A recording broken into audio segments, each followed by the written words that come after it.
Let me ask you something honestly. If Node.js has only one main thread, then how does it handle thousands of users at the same time without freezing, without slowing down, and without crashing? Because logically that should not be possible, right? One thread means one task at a time. So, how our real world servers handle APIs, network requests, database calls, and file reads all together? Once you truly understand this, async code will stop feeling confusing, non-blocking will stop feeling magical, and backend will start making real sense. So before we move forward, let me quickly connect what we learned in the last episode. We said Node.js is single-threaded, one main thread, one place where your JavaScript code runs. But we also said something very important. Single-threaded doesn't mean single task. Node.js can still handle multiple users, multiple requests, and multiple operations efficiently. It can read files, talk to the databases, handle APIs, and manage network requests. And this all without freezing your application. So now the real question is how? How Node.js manage all of this work without blocking, without crashing, and without slowing down? Because if everything ran one by one, then server would freeze, apps would lag, and real-time systems wouldn't exist. But Node.js doesn't work like that. It uses a very smart coordinating system running quietly in the background, and that system is called the event loop. In this episode, we will understand how this system actually works. Now, let's understand the most important concept in Node.js, the event loop. Don't worry, it's not scary, but it's actually very simple. Event loop is just a system that checks one thing. Is the call stack empty? If yes, it runs the next task. If no, it waits. That's it. So event loop does not run your code. JavaScript runs your code and event loop just manages the order. In JavaScript, there is something called the call stack. This is where your code runs and JavaScript can only run one thing at a time. One line, one function, one task. So if something is running, nothing else can run at that moment. First, understand the problem. JavaScript has only one call stack. That means it can run only one thing at a time. But if something takes long or some tasks take longer time to execute, then everything else must wait. But in real applications, we use setTimeout, API calls, database queries, promises. So, how does this not block everything? JavaScript does not wait for slow tasks. It sends them to the background and continues running other code. And when the background task finishes, the event loop brings it back. That's the whole concept. Let's understand this step by step. First, console log start run immediately. It goes into the call stack, executes and prints start. Next, set timeout is called. It does not run immediately. It goes to the web APIs where the timer starts. Now we see promise.resolve. This creates a microtask and that microtask goes into the Microtask queue. Then console log end run immediately. So far the output is start end. Now the call stack is empty. This is where the event loop starts working. First it checks the Microtask queue and Microtasks always have high priority. So promise result executes next. After the Microtask queue is empty, the event loop checks the task queue. Now the setTimeout callback moves into the call stack and prints setTimeout callback. Now final output becomes start, end, promise result and setTimeout callback. What is call stack? Call stack is a place where the JavaScript code runs. Simple, that's it. Means when you write the code, every function that runs goes into the call stack. JavaScript can run only one thing at a time.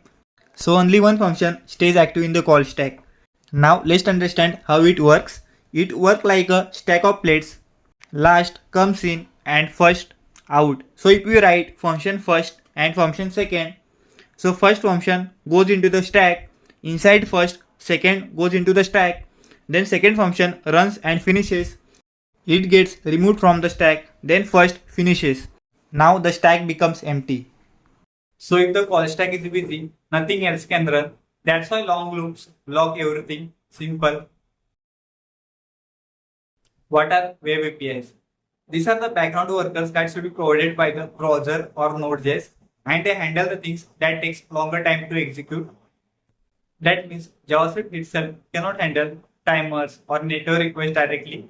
So instead of it, Means when we use like setTimeout, fetch or database calls, JavaScript send them to the web API.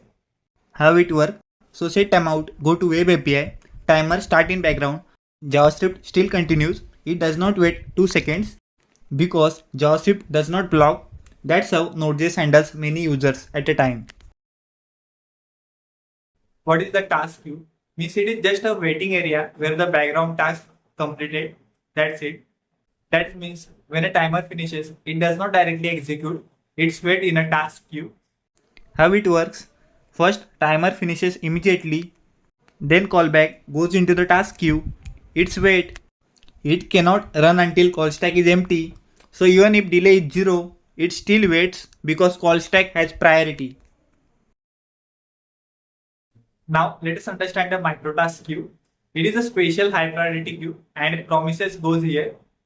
That simply means when you use promises or async await, they don't goes into the normal task queue. They goes into the Microtask queue. Let us understand how it works. First, promise goes into the Microtask queue. Then setTimeout goes into the task queue. And when stack is empty, event loop checks Microtask queue first, runs promise and then run setTimeout. So now output is first promise then timeout. That is why promises run before setTimeout. Even setTimeout has 0 millisecond delay. Now let's connect everything. Before you see all parts separately, but now let's understand how the event loop actually works in real time. Here event loop does not run your code. JavaScript runs your code. Event loop only checks and move the task. Next, let's see its cycle. Step 1, JavaScript runs all synchronous code. Step 2, when the call stack becomes empty, event loop checks the microtask queue first, and if there are microtasks available, then it runs all of them. And very important, all microtasks are clear before moving forward. Then, after microtasks are done, in step 3, it takes one task from the task queue and it runs it. Then repeat. Then again it checks microtasks. This cycle continues forever. That is the loop. So you can think of it like this. Run everything on stack. Once it empty, run all microtasks. Then run one task and repeat. Now that you understand how the event loop works, after that we will see the common interview question that actually asks about this topic. These questions are asked in companies like startups, product companies and service-based companies. Let's see some of them. First, what is event loop? So event loop is a mechanism that allows JavaScript to handle asynchronous operations in a single threaded environment by managing its execution order.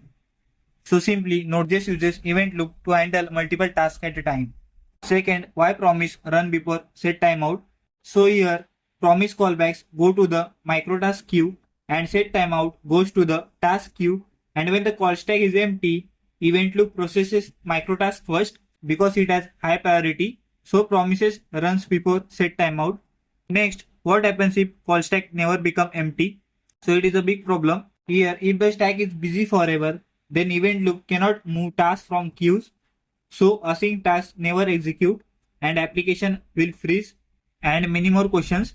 I have added detailed answer for all of these interview questions with code examples and explanations in the note link that is in description. JavaScript runs only one thing at a time. So if something runs too long on the call stack, then event loop cannot move forward. That means no button click works, no API response shows, no timers execute, and UI becomes frozen. This is an infinite loop.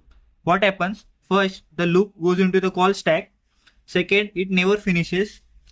Third, the call stack never becomes empty. Fourth, the event loop keeps waiting. And fifth, queues are never checked. So even if you had setTimeout console log hello, it will never run. The event loop only works when the call stack becomes empty. And if the stack is busy forever, then JavaScript is stuck forever. Understand when it happens with example. First, big heavy calculations. Second, huge loops. Third, blocking synchronous code. And fourth, large JSON parsing. All this can freeze your UI. Means JavaScript is single threaded, and if you block the thread, you block everything. And to avoid this, we use web workers in browser and worker threads in Node.js. We already learned JavaScript runs on a single thread. Now let's understand what are web workers and worker threads. We use web workers for browser. It allows the browser to run JavaScript in another background thread. So instead of using this main thread, we create a separate worker. Let's understand how it works. First, main thread creates a worker.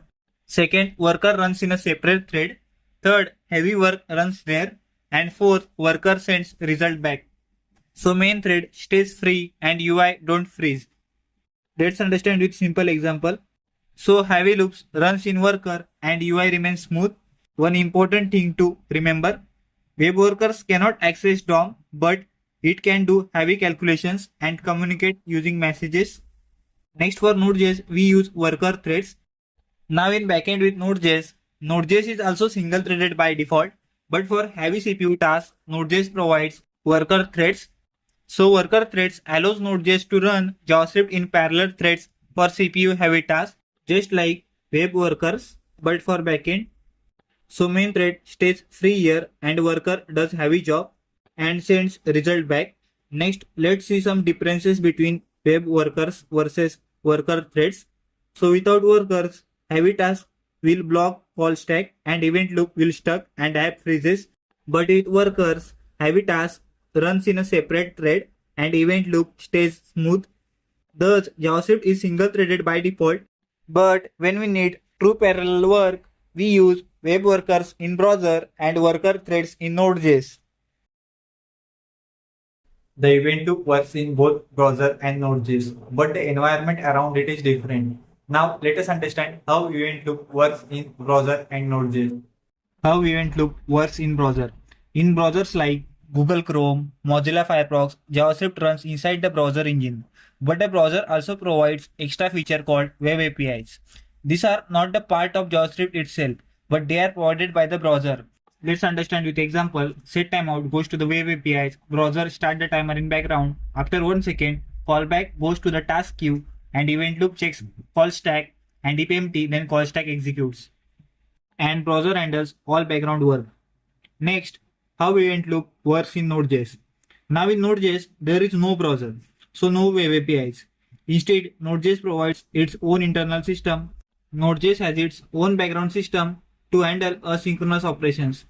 Let's understand it with example. Apache.read file, setTimeout, they are handled by Node.js internal APIs, and when finished, callback goes into the queue and event loop executes it. Now we understand what is same in both. So very important point, both browser and Node.js have call stack, have event loop, have task queue, have microtask queue, process microtask first, then macrotask. Thus, the core event loop logic is identical. So what is different here? Here the clean difference you will see visually. For background system, handles DOM, has file system access and event loop structure.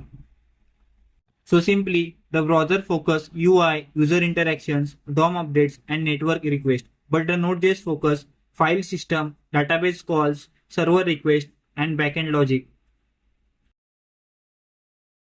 JavaScript is single-threaded, but because of event loop, it handles asynchronous tasks efficiently without ever running multiple threads by default.